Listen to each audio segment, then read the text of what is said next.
განმავლობაში არსებული მოცემულობა იყოს უსხვანაირი, ეს აქციის დაწყების შემდეგ სრულად სახელმწიფოს საგანმანათლებლო მანქანა შემოტრიალდა ამ აქციის მონაწილეების წინააღმდეგ და თქვა, რომ ეხლა ჩემს სახელით განმანათლებლობა ისაუბრებს თქვენს წინააღმდეგ.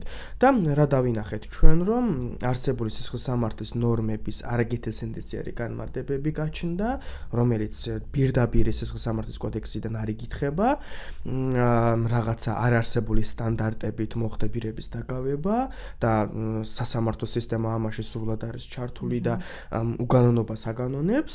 ადმინისტრაციულ სამართალდარღვევათა კოდექსი შემოვიდა როგორც ინსტრუმენტი და ყველას თითქმის აჯარიმებს არარსებული ადმინისტრაციულ სამართალდარღვევების გამო უზარმაზარი ჯარიმებზე არის საუბარი, ფონდების დაღადაღების მიზნით არარსებული მოცემულობაზე დაიწყეს სისხლსამართლის სოლიდარობის კრიმინალიზება. და ჩვენ ვხედავდით უკვე სოლიდარობის რეალური პრაქტიკული გამოვლენებები და ეს იყო სისტემისთვის ყველაზე დიდი საფრთხე და ამის ასე ვთქვათ